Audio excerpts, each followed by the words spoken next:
Kemudian sektor informal, kita tuh 87 juta sekarang, 60%.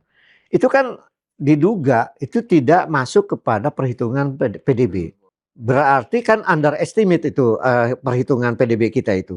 Menurut data yang surprise yang dikeluarkan oleh KPK dan dirilis oleh Detik, ternyata kebocoran pajak itu 50%. 50%. 50%. Jadi, maka saya punya harapan juga dengan perbaikan MBG, perbaikan KDMP, perbaikan bahkan dengan swasembada pangan di mana pelakunya harusnya petani, bukan korporasi gitu loh.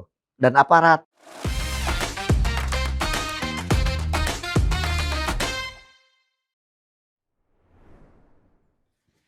Salam Pancasila. Kawan, bertemu lagi dengan saya Winarko Ngantiwani di Ruang Dialektika. Kali ini kami mengundang salah seorang ekonom yang seringkali menjadi jujukan kita untuk kemudian membaca bagaimana kondisi ekonomi makro di Indonesia. Mengawali tahun 2026 ini membahas ekonomi makro, kita sambut kembali di Ruang Dialektika Profesor Didi. Salam Prof. Salam. Terima kasih sudah kembali lagi ke Ruang Dialektika. Terima kasih. Agak lama rasanya. Ya, udah diundang kembali nih. Prof, bantu kami untuk memahami tulisan panjang Prof yang ada di Kontan kemarin. Karena itu yang juga saya rasakan. 2025 ekonomi ternyata stagnan. Ya. Dan rasanya 2026 ini juga tidak ada prospek yang cukup jelas gitu untuk kita membalik keadaan menjadi membaik gitu. Diawali dengan gimana memahami 2025 kemarin?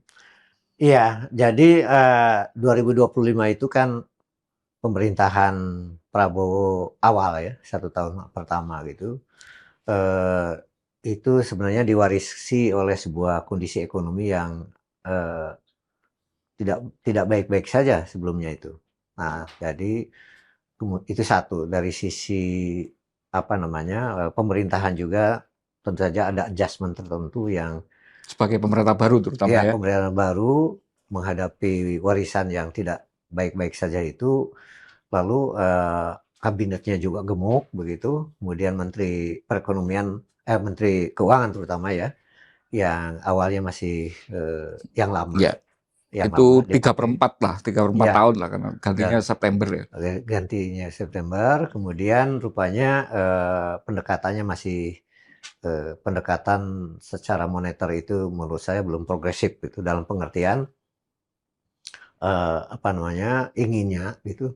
Tadinya yang saya bayangkan bahwa ada perubahan paradigm gitu ya, yang ingin membagikan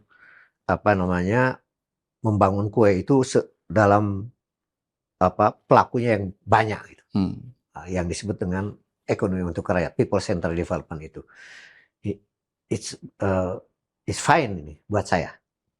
Karena saya secara akademis meyakini bahwa dengan pengalaman di berbagai negara yang pertumbuhan ekonominya ditopang oleh pelakunya yang banyak dibanding hanya segelintir, itu jauh lebih tinggi biasanya dan lebih sustainable. Nah, jadi nggak mengandalkan trickle down effect itu ya? Ya, gitu. Awalnya saya melihat begitu. Kemudian karena kelihatannya Menteri Keuangan yang lama ini masih bertahan di dalam pendekatan stabilitas moneter yang sangat kuat gitu. Stabilitas ekonomi maksud saya, termasuk juga pendekatan anggarannya begitu. Itu agak kontradiktif dengan pendekatan yang mungkin dibayangkan perekonomian yang lebih progresif gitu. Nah, jadi singkat kata kemudian ada perubahan Menteri Keuangan yang awal-awalnya pun memberi harapan gitu. Kemudian dia menemukan dana pemerintah yang di BI itu yang 425 triliun itu kemudian 200-nya dialirkan ke bank dialirkan di bank Himbara, bahkan ditambah kemudian kalau nggak salah sekitar 70-an gitu ya. Jadi 270 kan begitu. Kemudian dalam pertemuan 100 ekonom bahkan saya berdialog langsung tuh yang cukup luas rilis ya di berbagai platform gitu. Saya tanya tuh, apakah Pak Purbaya dengan dialirkan likuiditas dari BI ke Bank Himbara, yakinkah bahwa itu jatuhnya tidak kepada pelaku besar? Satu. Dan keduanya, bagaimana skenario dengan tambahan dana-dana itu yang nantinya akan bisa memperkuat keuangan pemerintah begitu, kemudian bisa mengurangi utang. Dan bagaimana skenario supaya mencapai pertumbuhan itu, katakanlah di atas yang sebelumnya, entah mau 5,8, 6 bahkan. 6, ternyata normatif. Boleh dilihat lagi tuh, jawabannya normatif, tidak menjawab substansi. Gimana Prof? Secara singkat biar di forum ini juga Iya, audiensnya paham. jadi jawabannya adalah saya yakin bahwa pertumbuhan akan mencapai 6%. Dan saya tidak akan membiarkan dana 200, waktu masih 200 ya, belum 270, itu jatuh kepada konglomerat. Dan itu kemudian jadi topik judul di berita Kompas, ya, satu harian lah gitu. Pertanyaan saya dan jawabannya dari Pak Purba itu menjadi topik itu, gitu. Tidak jatuh pada ini. Tapi tidak menjawab bagaimana skenario untuk mencapai 6% ya. Tadinya secara analitis saya pikir mau disampaikan enggak. Nah, setelah saya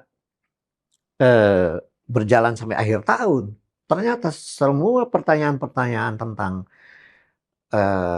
apakah nambah utang atau tidak, ternyata menambah utang. Itu sudah bisa dibaca di mana-mana bahwa akan dicairkan sekitar 826 triliun, bahkan lebih tinggi nih dari yang tahunnya Menteri Keuangan yang lama. Itu satu. Yang kedua, saya karena belum empiris gitu ya, saya membandingkan World Bank, IMF, lembaga internasional, lembaga-lembaga domestik, ternyata memang tidak ada sebuah proyeksi sampai akhir tahun waktu itu yang mengatakan di atas 5%. Iya. Maksimal 5%. 48, 49, 5%. Dengan demikian jauh dari yang diharapkan oleh Menteri Keuangan Purbaya waktu itu. Kemudian yang lebih rinci lagi, saya dapat data bahwa alokasi perbankan secara makro itu untuk UMKM itu stagnan, bahkan agak turun dikit. Sementara alokasi perbankan untuk korporasi besar itu naik signifikan. Lah, katanya ini untuk lebih fokusnya untuk rinci. Pertanyaannya kan banyak hal ya. Apakah MBG misalnya ya jatuh pada UMKM nggak itu yang kira-kira 60-an triliun itu? Kemungkinan enggak kan? Karena dilaporkan bahwa yayasan kemudian jatuhnya kepada vendor besar. ya. Kan itu satu. Lalu KDMP setelah Agrinas menerima dana, kemungkinan juga sebagian dari alokasi dana daerah, sebagian dari dana desa, dan kemungkinan juga dari dana Pak Purbaya yang disimpan di Himbara itu kan 300-an sekian untuk supaya katanya perintahnya adalah membangun gudang, membangun bangunan lah untuk koperasi itu. Jadi harus membangun 82 desa itu, kemudian 2 truk dan mobil untuk mobilitas, dan masing-masing 3 miliar. Lah, ini yang biasanya membangun kan itu BUMN Karya. Kemudian yang dapat perusahaan-perusahaan yang untuk membeli truk dan mobil untuk mobilitas itu siapa? Jadi korporasi besar dong kalau gitu. Jadi saya bisa menduga bahwa memang program-program yang diharapkan tadi broad base ya dari sisi pelaku ekonominya, yang itu UMKM, kemudian bahkan kalau swasembada itu petani, dan itu bukan ya ternyata yang pelaku utamanya dan lain sebagainya. Memang ini bisa difahami bahwa akhirnya memang kita ketemu pertumbuhan ekonomi itu tidak sampai 5% gitu. Jadi saya mempunyai pandangan bahwa Kua paradigm itu ada pergeseran signifikan dari big push yang infrastruktur besar-besaran ke pelaku ekonomi masyarakat, pelaku ekonomi rakyat, UMKM dan lain sebagainya, petani. Tapi yang terjadi karena delivery sistemnya, karena pendekatannya top down, itu tidak menimbulkan impact terhadap pertumbuhan ekonomi secara signifikan untuk 2025 ini. Tapi kemudian bisa dilanjut ke 2026? Belum. Nanti kita biar ini. Oke. Saya pertajam dulu, Prof. Jadi beberapa hal. Pertama, di awal 2025 itu kan kita dikejutkan dengan adanya efisiensi. Yang asumsinya saat itu katanya banyak pos-pos di kementerian, di Pemda itu yang dianggap tidak efisien. Sehingga kemudian melibatkan diharapkan kalau itu dialokasikan ke hal-hal yang lebih produktif akan mengangkat secara ekonomi. Terus kemudian kita mengalami juga ya semacam ada koreksi di bulan Agustus itu yang cukup besar gitu ya, yang kemudian menggantikan Bu Sri Mulyani dengan Pak Purbaya itu kan hasil evaluasi atas itu. Dan terakhir kemudian ada kejadian bencana yang cukup besar secara nasional. Betul. Perubahan-perubahan asumsi tadi itu, apakah itu yang mengkontribusikan terjadinya gap antara paradigma atau apa yang dimaui presiden dan rasanya sampai hari ini itu masih dipercayai karena kemarin pidato di Davos itu pun juga masih menyuarakan itu. Dengan kemudian realitasnya yang ternyata tidak mencerminkan apa yang dimaui presiden tadi, tetap ekonomi lebih banyak dinikmati oleh kelompok-kelompok pengusaha besar. Gimana memahaminya, Bro? Ya, sampai sekarang saya kira di kalangan publik, para ahli segala macam belum ada yang definitif menyimpulkan apakah ini sebuah kejadian-kejadian misalnya bencana besar di Sumatera itu ataukah juga plus pendekatan delivery system atau kerangka implementasinya yang tidak inline dengan paradigm yang ekonomi untuk rakyat itu, ini letaknya di mana gitu. Itu sampai sekarang saya menangkap belum definitif kesimpulannya. Nah, kalau ternyata koreksi dari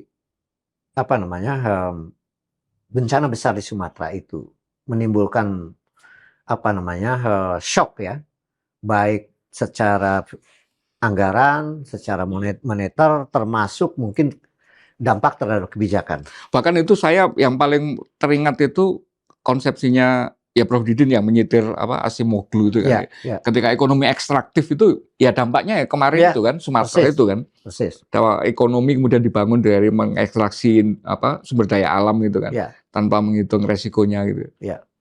Nah, tetapi saya lanjutkan yang tadi setelah juga diingatkan tentang Acemoglu bahwa yang surprise adalah ketika ada sitiran dari media ya tentang Presiden Prabowo mengatakan bahwa menanam sawit itu sebenarnya pohon juga gitu. Oke lah, mungkin waktu itu ada bacaan yang tidak tepat gitu ya. Karena kenyataannya memang para ahli kehutanan, ahli ekologi macam-macam, itu kan sawit itu akar-akarnya tidak bisa menampung air, tapi malahan sangat besar menyerap air. Tanaman egois gitu. Ya. Katanya Presiden Megawati kan gitu. Nah, tetapi yang surprise adalah ketika beliau ya Presiden Prabowo ke Papua yang mengatakan bahwa nanti Papua tanam sawit juga akan diperluas tanaman sawitnya. Nah, apakah itu reaksi politis karena ada pertemuan waktu itu Presiden dengan para pengusaha-pengusaha ekstraktif tadi, sawit, batu bara mungkin gitu, yang mengeluh tentang dampak akibat dari katakanlah ya bencana juga ya, mereka akan kena gitu kan. Dan ada sebuah kalimat yang mengatakan, lalu bagaimana kami nih keberlanjutan dari sumbangan sawit batu bara bahkan nikel yang kalau seandainya nanti dicabut gitu.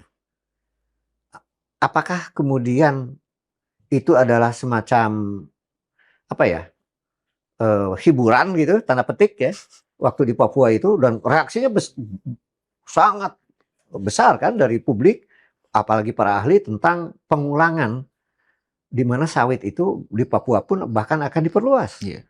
Tapi ketika tadi kemarin ya, bahkan sambung di Davos, ada 28 perusahaan sawit yang diberi sanksi akibat ada, kan itu ada satgas ya untuk menyelidiki itu.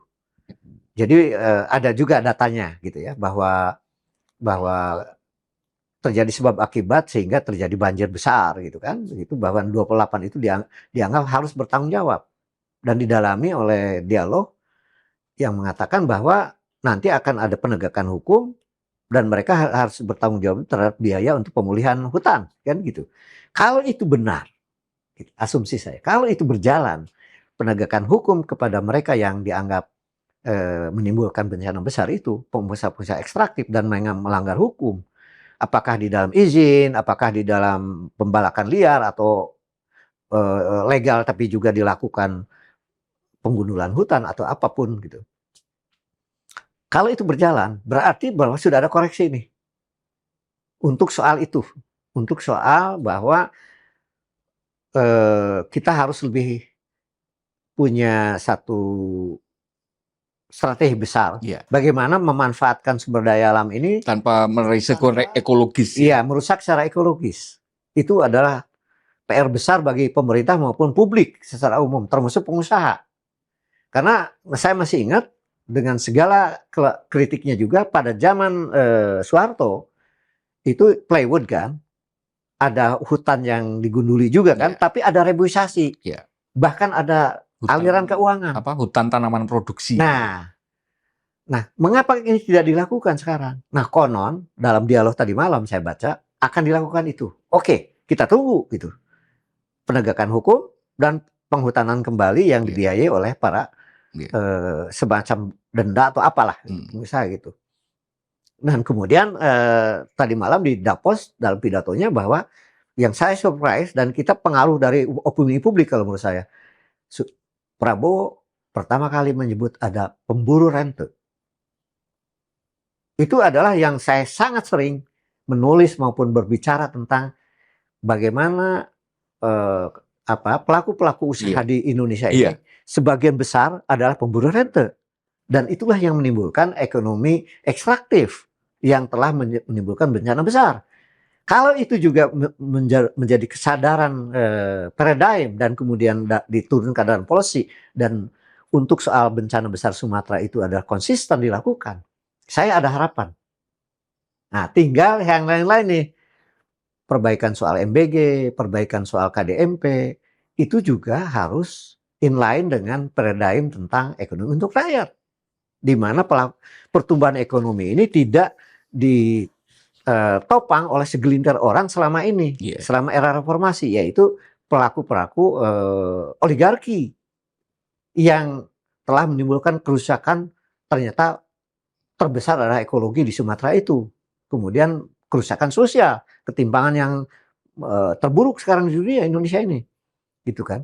Ini harus diperbaiki, ini harus ada perubahan policy yang mendasar supaya pertumbuhan itu adalah berkelanjutan dan menimbulkan koreksi pada ketimpangan.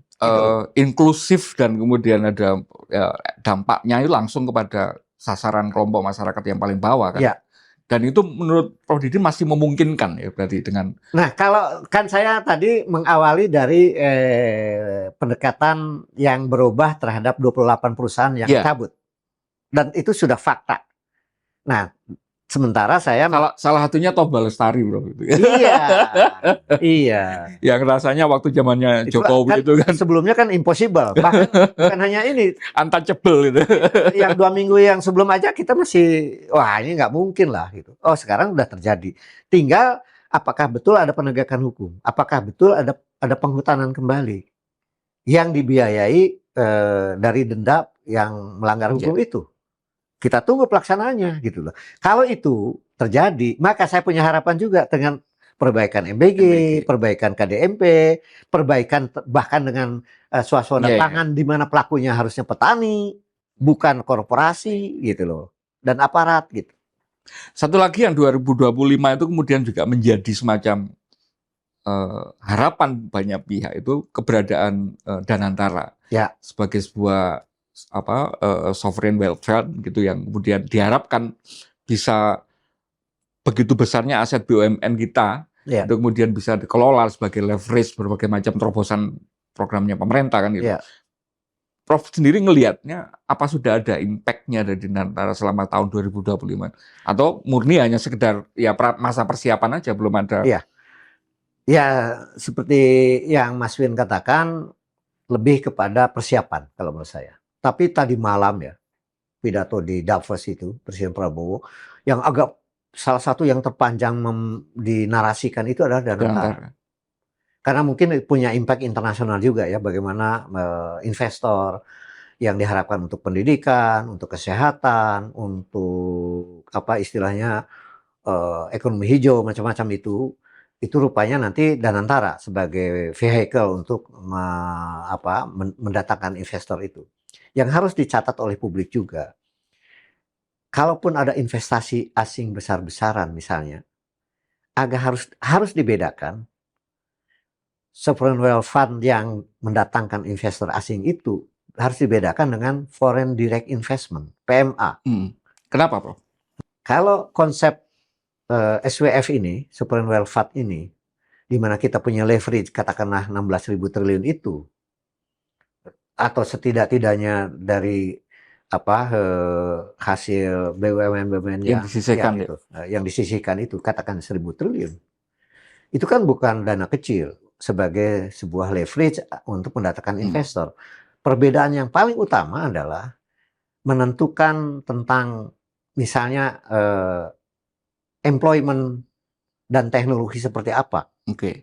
Jadi apakah padat teknologi, padat modal, ataukah padat karya gitu. Itu yang menentukan Indonesia. Danantara itu. Kalau FDI karena dia adalah perusahaan suka mereka. Sehingga banyak sekali PMA itu ada di Jawa Barat misalnya. Atau daerah-daerah di Surabaya, di Medan. Mereka milih sendiri. Walaupun menurut klasternya itu sebenarnya ada pelanggaran itu. Bukan wilayah yang dibolehkan lagi untuk PMA. Sudah terlalu padat gitu.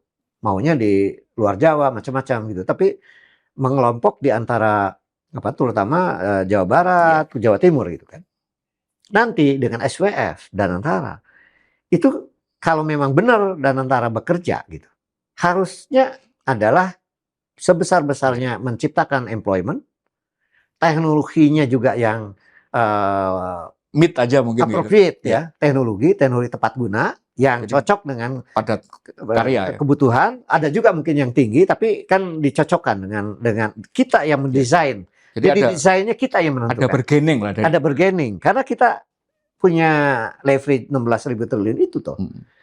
Nah, tetapi yang diharapkan untuk 2025 saya belum melihat ada terobosan gitu. Bahkan ada yang agak ini ya, itu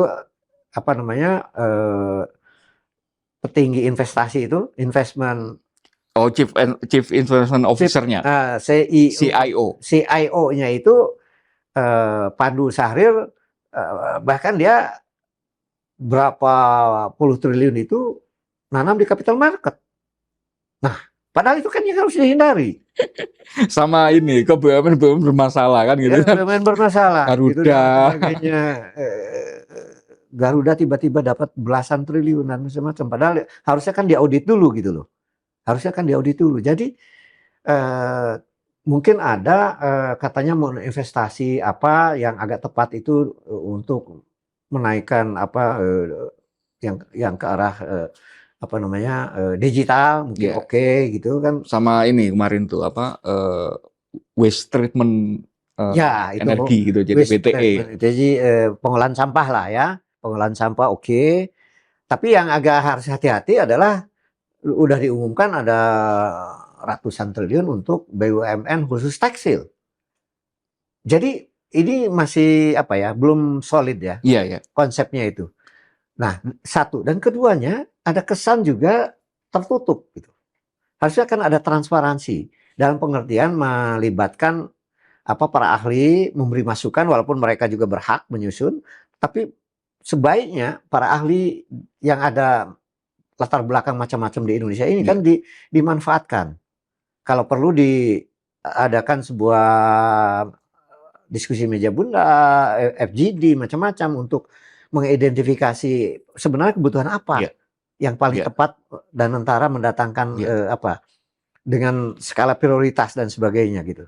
Itu yang kemarin salah satu yang saya catat dari pidatonya Pak Prabowo soal Danantara itu, kan janji semacam bahwa ini nanti akan benar-benar dikelola secara profesional. Ya. Kami akan mendatangkan personel-personel terbaik gitu ya, internasional bahkan Ya. gitu, nggak hanya Indonesia.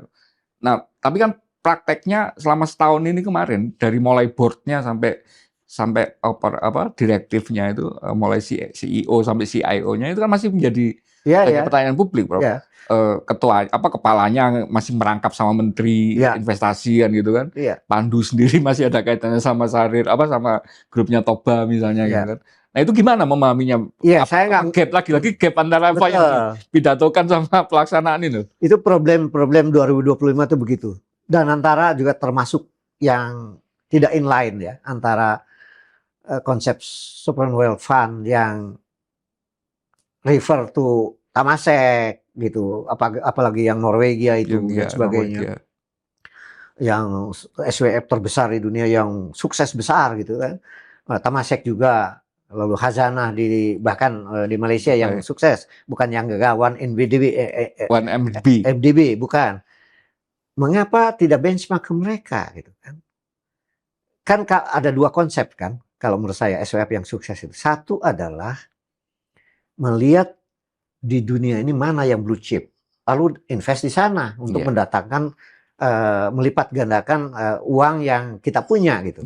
Tapi yang kedua adalah mendatangkan investor untuk dua hal kan, hilirisasi dan reindustrialisasi. Tapi dengan prioritas apa gitu? Apakah pangan, energi, kemudian termasuk ekonomi hijau lain-lain dan sebagainya. Tapi kemudian itu katakanlah blueprint itu dibuka ke publik, terutama para ahli untuk memberi masukan. Nah, sehingga kalau sudah matang, go gitu. Dan buktikan bahwa paradigm yang bagus ini terlaksana, terdeliver dengan baik. Jadi jangan tertutup kayak sekarang gitu, nggak jelas. Jadi benar-benar bisa menunjukkan bahwa ini menjadi semacam programnya bangsa Indonesia gitu kan. Iya, jadi bukan hanya program segelintir orang atau programnya Pak Prabowo aja, tapi juga melibatkan stakeholder sehingga nanti manfaatnya juga sebesar-besarnya untuk rakyat gitu. Kan itu perintah Undang-Undang Dasar 45. Iya, ya itu tadi yang kami gemes itu kan kemudian apa yang dipidatokan oleh Prabowo dengan kemudian bagaimana pelaksanaannya itu kan selalu kayak ada gap gitu. Yang terakhir kita bahas 2025 itu soal ini, Prof. Dan ini nyambung dengan salah satu highlight di pidatonya Prabowo di Davos kemarin soal kapasitas fiskal kita. Yang saya agak aneh itu melihat kemarin Prabowo itu memberi semacam pernyataan untuk menjaga kepercayaan investor asing bahwa kami ini bangsa yang nggak pernah default loh. Gitu. Di saat yang sama kemudian banyak pengamat itu 2025 itu melihat bahwa ekonomi potensinya itu ada gitu karena 2026 kita sudah mulai ini 2025 kita gagal target pajak sampai hanya 70% itu kan paling rendah. Ketika tidak ada harapan untuk ini tiba-tiba presiden ngomong kayak gitu jangan-jangan presiden ini khawatir beneran, Bro. Melihatnya gimana? Iya, ya wajar lah kalau di Davos dia harus confidence ya bahwa memang APBN ini aman gitu kan. Tentu saja Presiden Prabowo harus berkonsolidasi ya dengan Menteri Keuangan, Menteri Perekonomian terutama kan, kemudian Menteri Teknis, Perdagangan, Industri dan Pertanian macam-macam gitu ya. Gubernur Bank Indonesia bahkan. Ini untuk bagaimana menghadapi fiskal yang makin sempit. Karena jelas pencairan utang itu 800-an sekian. Belum bicara nanti kebocoran.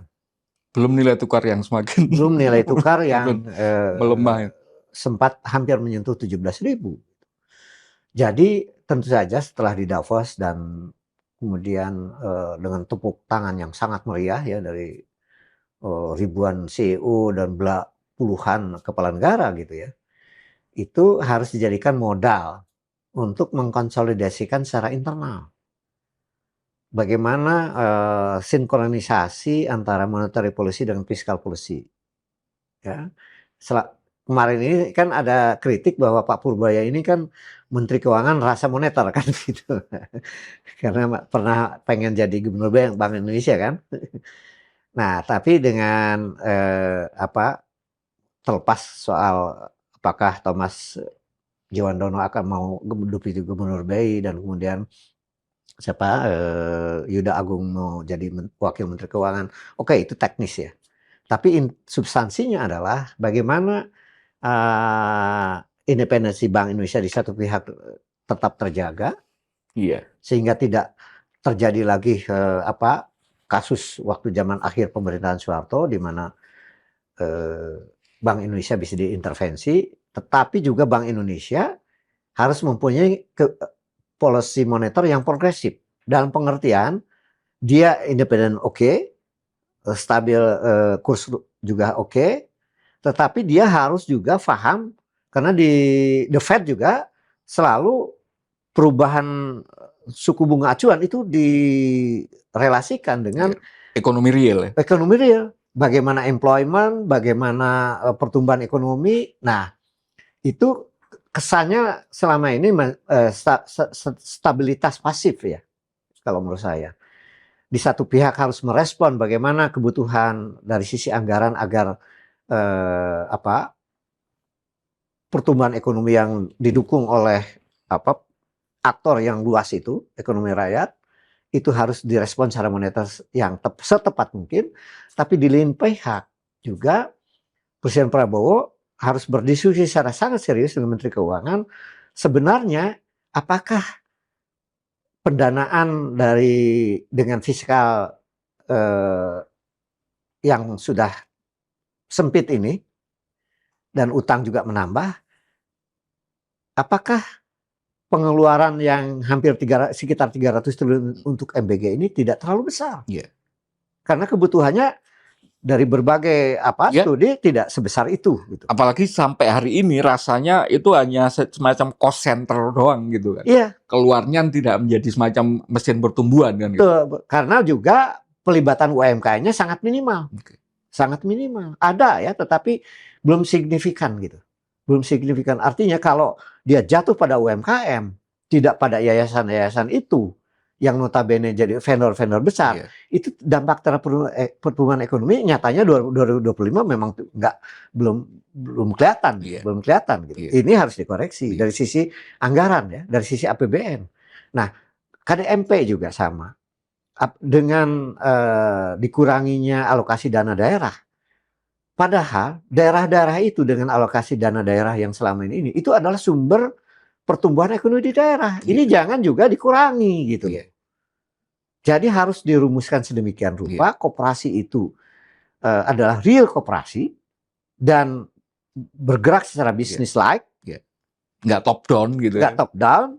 Kalau perlu, kalau menurut saya walaupun 2026 ya piloting lah bangsa 3-6 bulan gitu dan direplikasi baru ke 80-an ribu desa itu. Jadi jangan gebiah uyah nanti uang ditransfer 3 miliar ke seluruhnya padahal belum siap. Itu dari sisi bisnis dan koperasi, jiwa koperasinya. Prakteknya itu Prof sekarang sudah jalan gitu Prof. Karena saya ngelihat di desa itu. Sebagai laporan belum semuanya. Ada sebagian saya lihat saya keliling kemarin di Jawa Barat, ada yang udah jalan, ada yang belum dan sebagainya. Ada yang belum juga perintah membangun gudang atau kantor belum, ada juga sih. Jadi secara keseluruhan, nah lebih baik menurut saya coba rumuskan kembali dialog serius Menteri Keuangan dengan Presiden ini untuk dari sisi APBN ini jangan sampai menimbulkan krisis fiskal gitu loh. Jangan sampai karena pertumbuhannya juga belum berdampak. gitu loh. Sekarang masuk ke 2026, Prof. Kemudian prospeknya ini. Karena kemudian kita menghadapi beberapa challenge gede. Selain tadi sekarang waktunya jatuh tempo itu, saya mau masuknya dengan pertumbuhan ekonomi yang hanya 5%, yang Ya. kemudian kaitannya dengan kemampuan untuk menyerap lapangan kerja kan gitu kan. Seperti yang disampaikan di tulisan Prof itu kemudian kan hanya 200.000 per 1% Ya. pertumbuhan. Ketika hari ini kita itu 8 juta lapangan tenaga kerja terbuka, pengangguran terbuka di usia kerja produktif. Tahun kemarin kita mengalami penurunan kelas menengah yang sebegitu besar kan gitu. Ya. Kejadian Agustus itu kan salah satu puncaknya gitu. Ya. Ketika kemudian kelas pekerja kelas menengah ini merasa tidak terserap di dunia kerja gitu kan. Hari ini kemudian dengan tidak ada pertumbuhan, proyeksi pertumbuhan yang signifikan, gimana caranya melihat 2026 pertumbuhan, khususnya tantangan penyerapan lapangan kerja? Jadi yang sudah kita bicarakan tentang evaluasi 2025, berbagai hal ya, moneter, fiskal, pendekatan ekonomi berbasis luas ya, rakyat, itu harus menjadi bahan untuk proyeksi ke 2026 menurut saya. Kalau tidak ada perbaikan dari sisi monetary ya, kemudian khususnya juga APBN, untuk mengevaluasi apakah sebesar itu MBG harus dialirkan. Kalau bisa itu dievaluasi kembali. KDMP yang notabene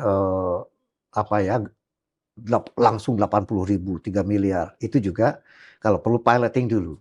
Sehingga nanti kalau benar pun 80.000 desa, ya yang udah siap dari sisi bisnis maupun jiwa koperasi. Nah kemudian karena situasi geopolitik dan geoekonomi juga tidak kondusif menurut saya, sebenarnya Indonesia ini punya pasar dalam negeri gitu loh, yang besar sekali, 280 juta lebih. Ini di samping ekspor terus ditumbuhkan, karena memang ada ya pasarnya gitu, Indonesia, apalagi bergesernya misalnya yang selama ini langsung Cina ke Amerika, sekarang ada sebagian tarif ya, gara-gara tarif itu.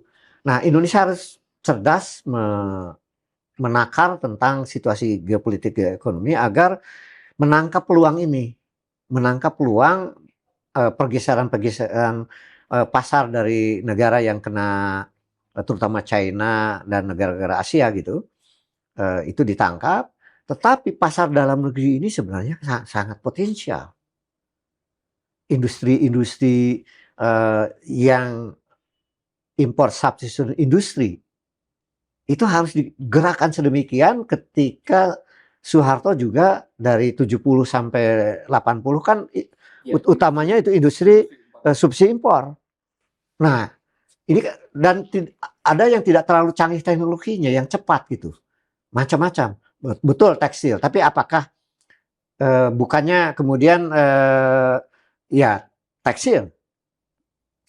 Satunya adalah mengapa tekstil banyak yang lumpuh kemarin, bangkrut dan macam-macam. Karena impor ya. Karena ada Permendag zaman Jokowi. Waktu itu Menteri Perdagangannya Julhas kalau nggak salah. Impor barang bekas itu ya? Impor baju bekas. Dibolehkannya kembali impor tekstil dan garment. Nah itu kembali dilakukan. Karena berhak dong kita ada kok dumping menjaga kan pasar dalam negeri. Ini tekstil dan produk tekstil ini sangat potensial untuk pasar dalam negeri. Itu sangat penting. Gagasannya kemarin malah akan membentuk BUMN tekstil yang ratusan triliun. Menurut saya mungkin pendekatannya revitalisasi industri yang sudah mati kemarin, yang sudah siap gitu loh. Iya. Misalnya yang di Solo itu Seritek.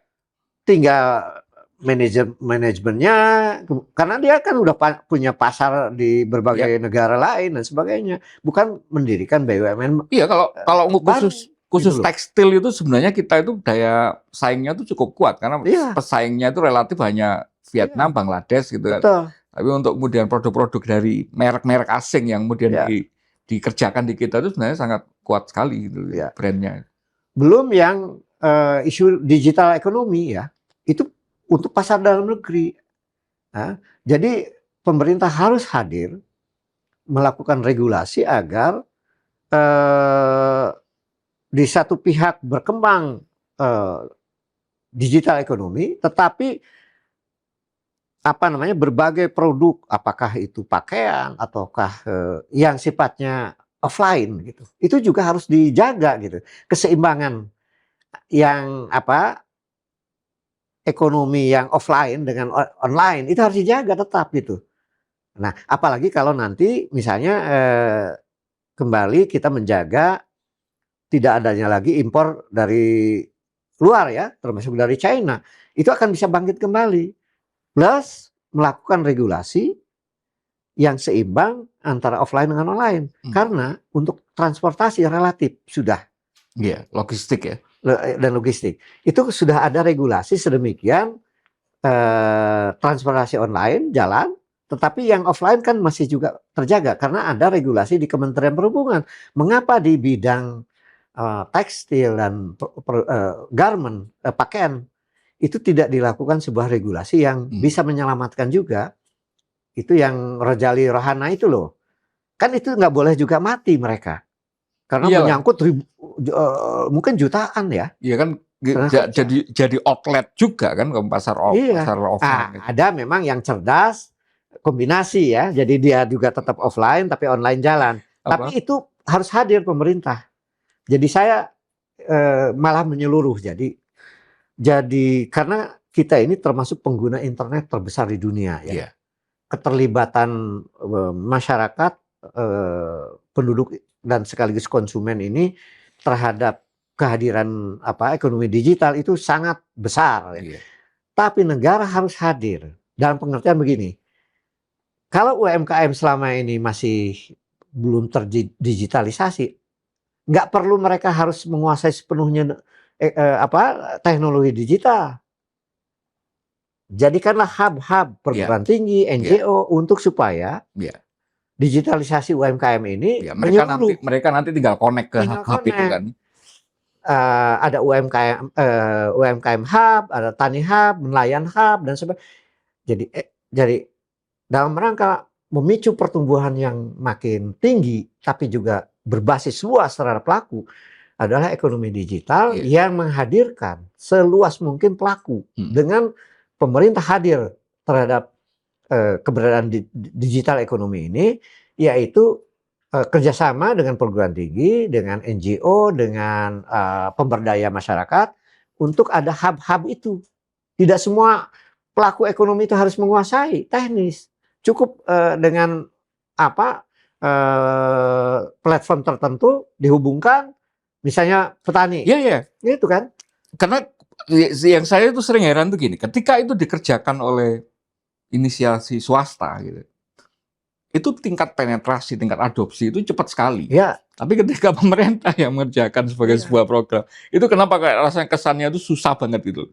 Makanya harus hati-hati tuh dengan BUMN tekstil itu menurut saya. Lebih baik sudah dan Antarto yang lain lah. Yang kemarin itu rasanya kita mungkin agak sedikit under appreciate itu, misalnya saya boleh menyampaikan misalnya adopsi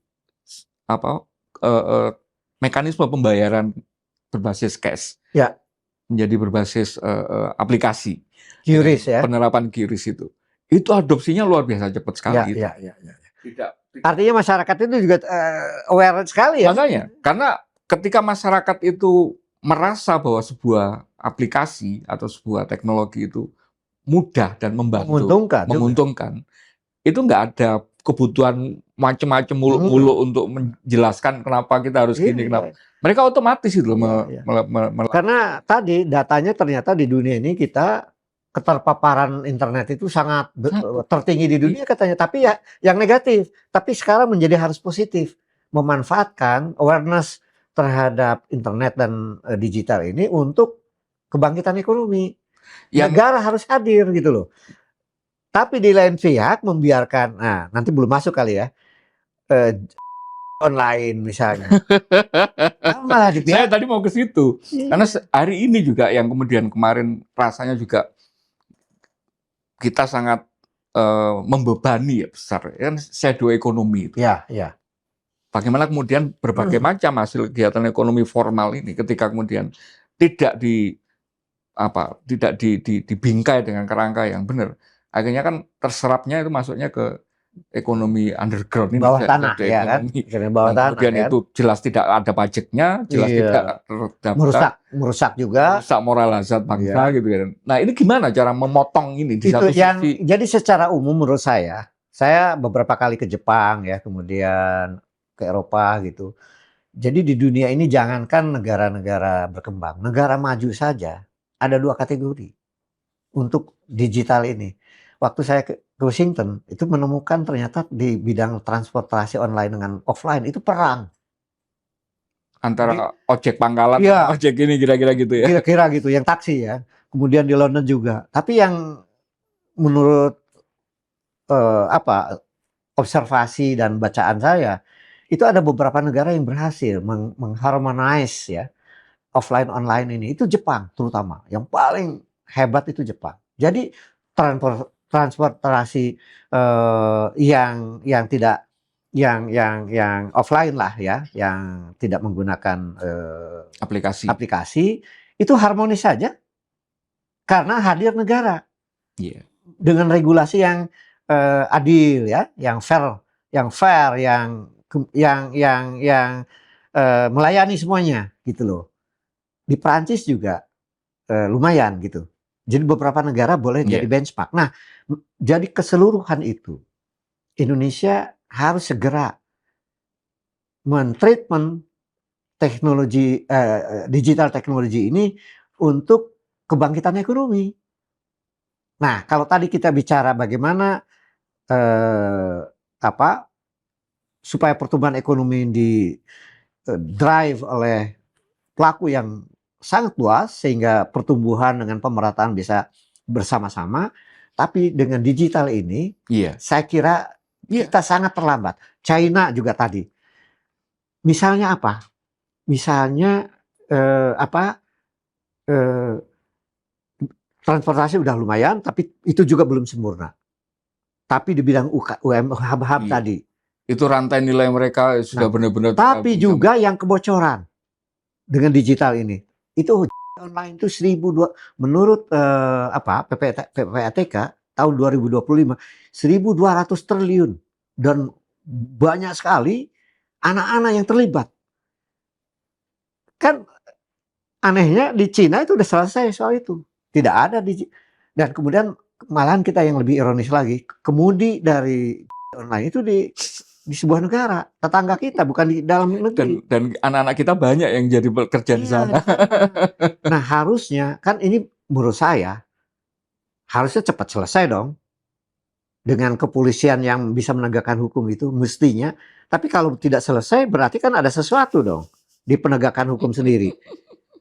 Nah kemudian sektor informal kita tuh 87 juta sekarang, 60%. Itu kan diduga itu tidak masuk kepada perhitungan PDB. Ekonomi formal. Berarti kan underestimate itu perhitungan PDB kita itu, yang 23.000 triliun itu. Sebenarnya sektor informal yang juga nyumbang itu melebihi itu sebenarnya. Tapi kan mereka non taxable, non taxable. Nah, tapi saya nggak setuju juga. Lalu kemudian mereka dikejar taxnya, bukan. Tapi harus ada program pemerintah itu formalisasi ekonomi.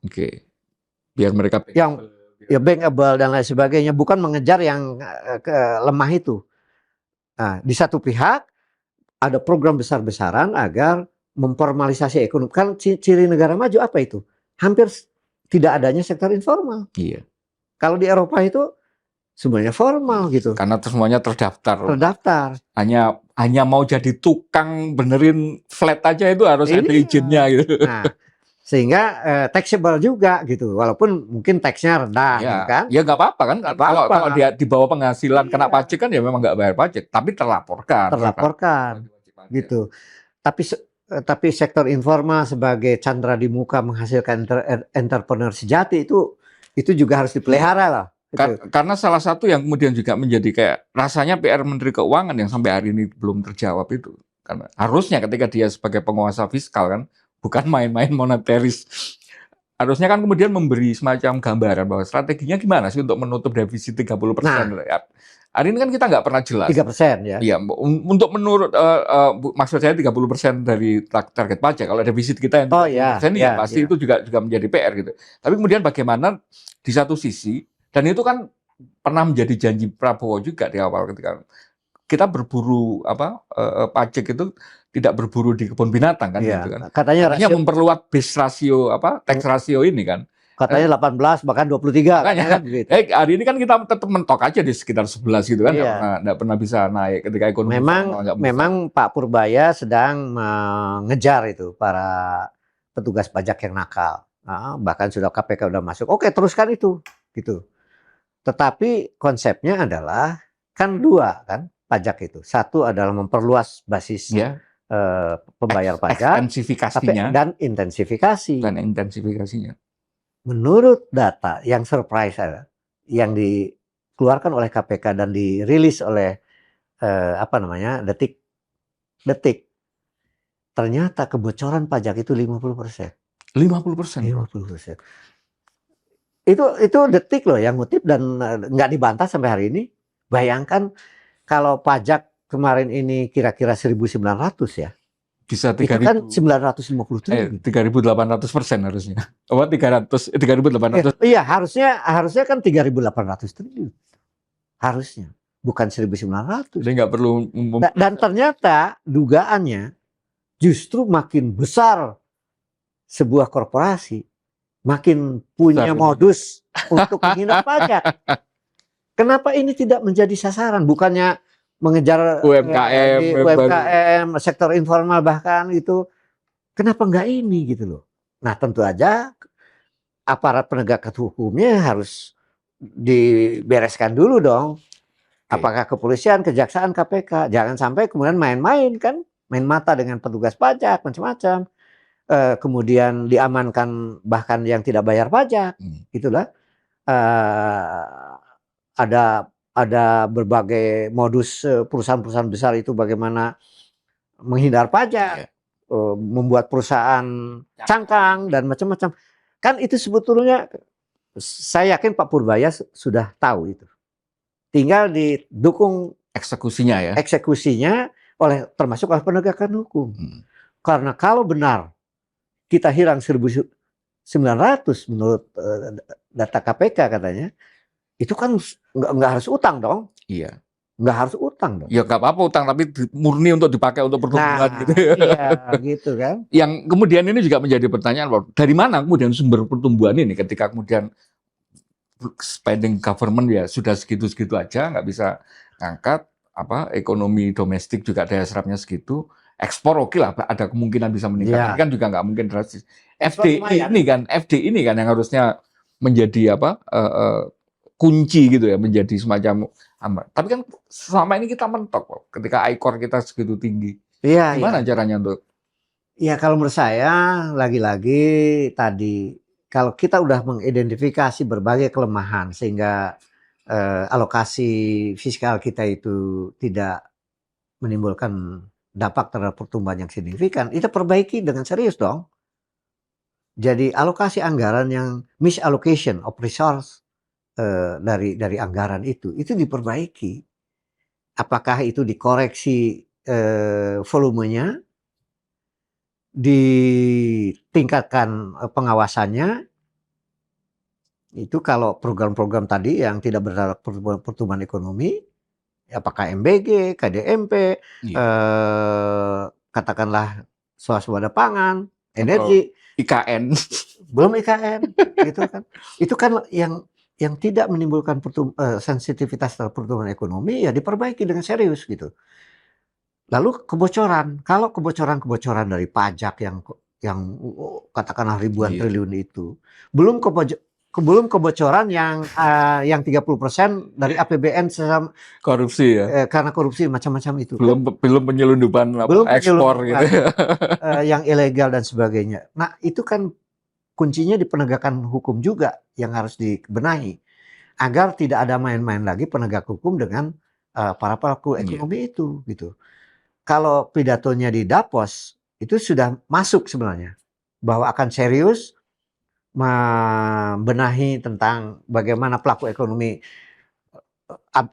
hilang para pemburu rente, lalu ada penegakan hukum korupsi, ya berarti kan semua aparat penegakan hukum baik itu KPK, kepolisian, Kejaksaan Agung, Mahkamah Agung, bahkan MK ya, itu harus secara menyeluruh. Beri kami secerca harapan dengan ngasih contoh praktek di negara lain yang berhasil membasmi itu, Prof. Hari ini kan rasanya itu kayak semacam jumut sekali, kayak buntu gitu ya, ketika dari ujungnya dari penegak hukum udah bermasalah, dari aparatur pajak bea cukainya bermasalah, sampai ke bawah sekali, Prof. Ketika misalnya ada industri mau masuk itu, ya namanya gangguan ormas, ya namanya aparat penegak hukum di daerah, Pemda ini kan kayak semacam satu gelap sekali. Ada nggak praktek negara lain yang berhasil kemudian meningkatkan FDI gara-gara memperbaiki kepastian hukum ini? Jadi kita ini kan negara ini dibangun oleh aristokrasi dulunya itu kan, feodalisme. Sebenarnya feodalisme itu bisa positif, yaitu melihat pengalaman Singapura, Malaysia, bahkan Jepang kan begitu. Itu adalah feodalisme yang dimanfaatkan secara positif. Apa itu? Dulu Singapura juga susah banget ketika Lee Kuan Yew berpisah dengan Malaysia, awal-awalnya rumit banget, tapi dia manfaatkan. Dia sendiri kemudian bersih dulu. Dia sendiri. Lalu dia bangun aparat kenegaraannya secara bersih juga gitu. Walaupun tidak terlalu demokratis, lalu kemudian terjadilah Singapura bertransformasi sekarang menjadi negara yang segala macam nomor 1, macam-macam ya. Nah, kalau di Indonesia ini sebenarnya maraknya sampai pedesaan, sampai tingkat daerah dan sebagainya, karena diawali oleh maraknya korupsi di tingkat pusat gitu loh. Jadi kayak semacam contohnya. Iya. Jadi kalau tadi kan ada istilah kalau mau memberantas kepalanya dulu kan gitu. Nah, oke. Sekarang saya mau langsung aja dengan contoh 28 perusahaan yang dianggap menjadi penyebab banjir besar di Sumatera. Kalau ini konsisten, satu, penegakan hukum terhadap mereka, lalu kemudian didenda dan untuk membiayai penghutanan kembali. Kalau ini jadi, lalu merembet kepada jadi milestone lah. Iya. Kemudian KPK juga segera mengeksekusi Rija Halid, kemudian korupsi haji, macam-macam itu. Pakar laut, Prof. Itu pakar laut itu kan berapa bulan kita habis energinya untuk bahas itu. Pagar laut, kemudian Kejaksaan Agung sampai sekarang nggak ada segera menyelesaikan minyak oplosan. Segerakan itu. Kalau perlu sebagai kepala negara diperintahkan itu untuk mempercepat, mengakselerasi penegakan hukum. Saya kira dampaknya ke daerah itu akan juga lain. Karena saya kan di aspek tertentu itu juga belajar tentang yang namanya kekebalan gitu ya, impunitas pelanggar hukum, pelanggar HAM gitu ya. Itu kalau enggak dari pucuknya kena itu ya orang akan merasa aman itu. Saya ingin mengungkapkan singkat aja. Udah tahu nggak? Eropa itu korup sebelumnya. Pernah ya? KKN, iya, sebelum Renaissance itu kerjasama antara kaum feodal, kerajaan, dengan tuan tanah dan penguasa agama. Itu KKN dan memiskinkan rakyat Eropa lama banget. Nah, Renaissance itu yang memotong itu ya. Gitu loh. Kalau sejak Perang Utara Selatan, perang sivil itu ya diikuti oleh Sherman Act. Jadi bersih. Jepang juga itu setelah restorasi Meiji. Jadi kita ini, kalau menurut saya, kalau Presiden Prabowo ingin ada legasi besar, itu mengawali membersihkan korupsi di tingkat puncak ini dengan menggunakan KPK, Kejaksaan Agung, kepolisian, aparat penegak hukum, termasuk Mahkamah Agung dan lain sebagainya, peradilan.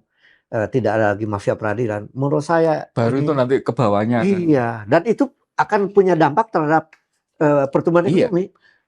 terhadap pertumbuhan ekonomi karena kebocoran akan makin turun. Misalnya dari 30% menjadi Persis. 10% saja. Kebocoran pajak katakannya 50% menjadi hanya 20% saja. Persis. Itu akan punya dampak, dan kepercayaan investor luar negeri, kepercayaan masyarakat itu akan sangat Iya. cepat. Masyarakat itu saya merasa itu gini, masyarakat itu ketika sistemnya baik gitu, sangat gampang kok Oh iya, menyesuaikan gitu. iya. Kan contoh transformasi kita pernah ngalami KAI itu kan prakteknya. Iya. Ketika sistemnya itu bagus, yang dulunya Waduh. orang itu semuanya serba ngelanggar, serba Dan ini. kemudian setelah Pak Yonan tidak jadi ke direktur utama KAI pun Bertahan, masih bertahan. diteruskan Transformasinya bertahan. berkelanjutan. Itu adalah contoh mengapa tidak di BUMN lain, di Garuda, di apa namanya Telkom dan sebagainya, kan begitu. Iya. Dan yang paling orang tidak merasa kehilangan itu gini dengan maraknya korupsi. Ketika di bawah itu misalnya sampai paling sederhana aja, misalnya parkir itu menjadi lahan korupsi. Orang itu kebas. Iya. Mati rasa untuk melihat kemudian ini tuh pelanggaran. Iya. Akhirnya merasa menormalkan. Oh, kayak gitu tuh ya memang sudah sewajarnya itu budayanya. Salah satu yang bisa memotong itu sebenarnya adalah tentang tentang platform digital. Iya. Jadi menghindari sejauh mungkin pertemuan orang dengan orang. Iya. Baik di dalam tender. Jadi kalau ini di e-government, dulu itu digitalisasi, nggak kebayang kita di gerbang tol itu nggak ada orang itu kan, nggak kebayang gitu kan. Sekarang kan udah biasa itu. Iya. Dan banyak hal yang sebenarnya berkurang gitu. Salam tempel segala macam itu kan.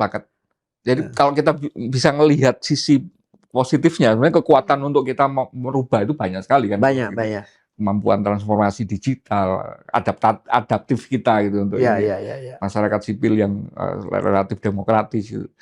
Terakhir loh, untuk kemudian kita ini saya mau agak mendrive kemudian, karena janji 19 juta lapangan kerja itu masih terngiang, dan hari ini anak-anak muda kita menghadapi tantangan yang tidak hanya kepastian lapangan kerja baru, bahkan keterancaman PHK itu tahun 2025 pertengahan sampai awal ini itu sangat kerasa.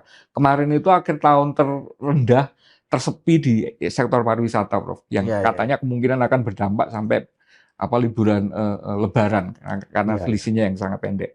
Artinya sektor real kita, daya beli masyarakat itu lemah, turun sekali, itu sangat kerasa sampai hari ini. Dan belum ada harapan yang kelihatan jelas di ujung panjang terowongan gelap ini. Apa yang bisa Prof sarankan ke pemerintah untuk memperbaiki ini secara cepat? Mungkin teori ini memang sangat nggak gampang mengatakan, tapi mungkin berat sekali. Mulai dari penyelesaian bencana Sumatera dulu, kalau menurut saya, sebagai percontohan. Bagaimana sebuah bencana bisa menjadikan sebuah peluang agar di sana itu bangkit ekonomi. Iya.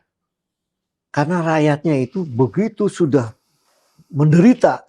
Tapi banyak orang di sana juga yang punya persistensi, punya daya tahan.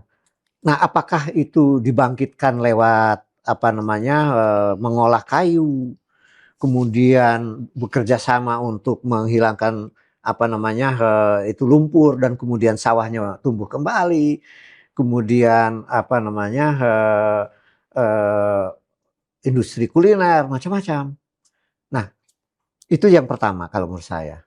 Yang kedua adalah itu memberi harapan gitu, maksud saya, bahwa sependeritaan apapun, kalau memang pemerintah hadir gitu, katakanlah hadir, walaupun tidak menyatakan bencana nasional hadir dan bersama-sama dengan masyarakat, lalu bangkit dengan perekonomian mereka, maka itu akan menjadi harapan. Tapi yang berikut lagi adalah tadi, berbagai kebocoran-kebocoran itu serius ditangani, ditegakkan hukumnya, lalu digantikan platformnya lebih digital gitu. Misalnya pajak tadi, Kortek harus segera, tapi juga yang bermasalah KPK masuk, kemudian Menteri Keuangan juga mendukung itu. Jadi pajak itu segera dan kemudian yang lain lagi adalah bahwa program-program yang ekonomi kerakyatan itu Jalan. jalan, tetapi dengan membangkitkan UMKM, Iya. petani. Kalau itu kan peternak, nelayan, petani, untuk itu MBG. Iya, iya. Sebagai supply untuk makanan. Rantai nilainya. Rantai nilainya. Dan oleh karena itu lepaskanlah itu yayasan itu.